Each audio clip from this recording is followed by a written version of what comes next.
Let us begin with a metaphor. Imagine you are sailing a boat. You have a goal to reach the shore. You do not want to drift aimlessly at sea. But there is a problem. Just below deck, there are monsters. Every time you turn the wheel toward the shore, they start roaring and threatening you. They are frightening. But you still try to fight them. You try to silence them. You argue and struggle with them. But that only makes them stronger, their roars louder, and their threats scarier. If you try to reach land, we will sink your boat. Do not even try to turn the wheel. They want you to drift aimlessly at sea. When you do, they are quiet and do not bother you. So you decide to appease them and drift without direction. That feels safe. But over time, the vast foggy ocean becomes dull as you watch other boats head toward shore. You realize that is where you want to be. You want to be like those sailors, sailing toward the shore. You wish you had the strength to fight and silence those monsters, but they are too strong and will never allow you to reach your goals. They are scary and powerful. You think you will never defeat them. But then you realize, those monsters are not sailors. You are. They are just passengers on your boat. It is your boat, your wheel, and your life. You do not have to listen to them. You do not have to fight them. You just have to accept them as annoying passengers who cannot really hurt you if you do not believe their threats. The only way they can affect you and your life is if you give them that power, if you allow them to scare you into submission. Otherwise, they are powerless and harmless. You can simply acknowledge their presence and keep sailing the way you want. You decide to take the wheel and turn it toward shore. They roar and threaten, but you do not listen. As you sail toward the shore, the monsters lose their power. They are still there, but now they are quieter and less frightening. You finally break out of the fog and see hundreds of ships sailing with you toward the shore. You smile and feel the sun on your skin. You are the captain now. Those monsters were actually your painful thoughts, memories, and emotions. Fear, guilt, shame, anxiety, anger, worries, and unpleasant thoughts. By battling, fighting, and trying to silence those monsters, you only made them larger and scarier. You gave them that power.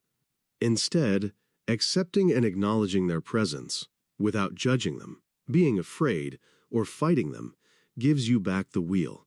You are the captain of your own life. You can sail toward your goals and a meaningful life without fearing every monster on the boat. Those monsters will always exist. They will never really go away.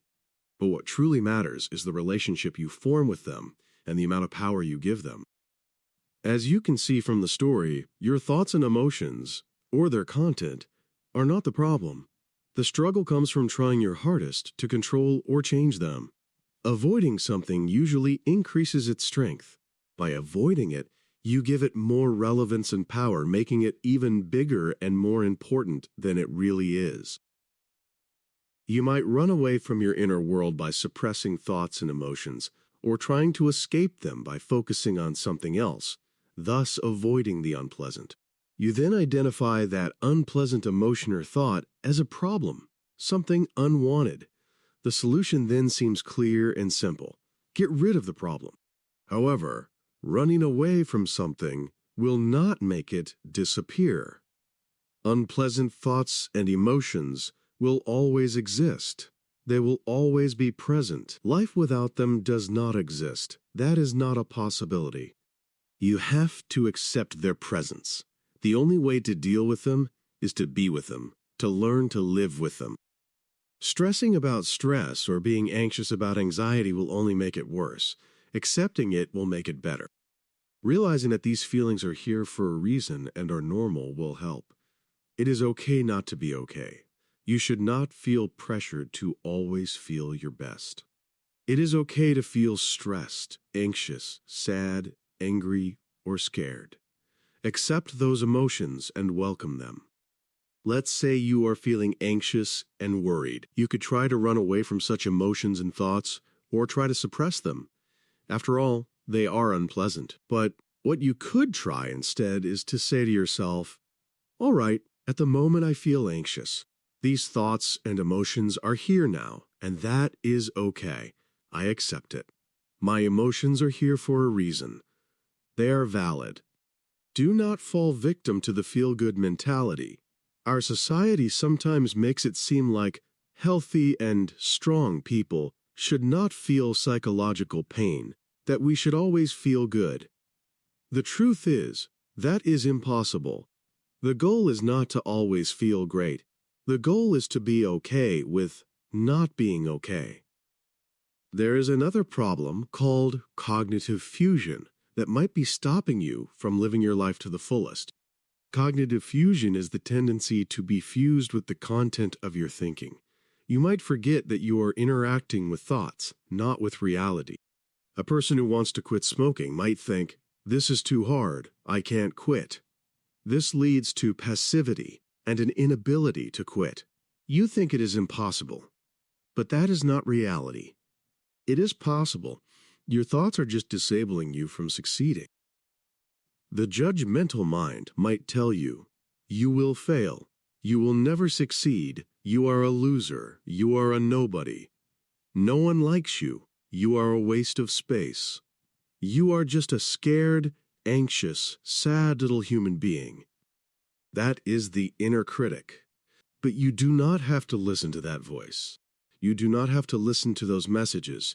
You do not have to believe them, but you do not have to run from them either. You are actually viewing the world through your thoughts, and that distorts reality. You have to look at your thoughts and see them for what they are. Thoughts, not reality. What you can do is try to draw a line. Your thoughts are not reality. You have to separate your thoughts from facts. If you say to yourself that no one really wants to hang out with you, and that your friends actually hate you, those are your thoughts. Reality might be completely different, and usually is. Your thoughts are often too negative to resemble reality. You might feel like running away from those thoughts, or fighting them. Next time, try to take that thought and say, it is just a thought. I have it, and it is interesting. There is nothing wrong with it. I accept it, but it does not perfectly reflect reality. The goal is not to change the content of your thoughts or try to run away from them. The goal is to form a different relationship with them. You do not have to be a slave to your thoughts, but do not be their enemy either. Treat yourself, with all your unpleasant parts, as someone you truly care for, with love and acceptance. Try not to let unpleasant thoughts and emotions become the lens through which you see the world. Recognize them for what they are, just thoughts and emotions, not reality and not a lens. They are simply your current inner experience. You do not have to control them, but do not let them control you. You are the captain now.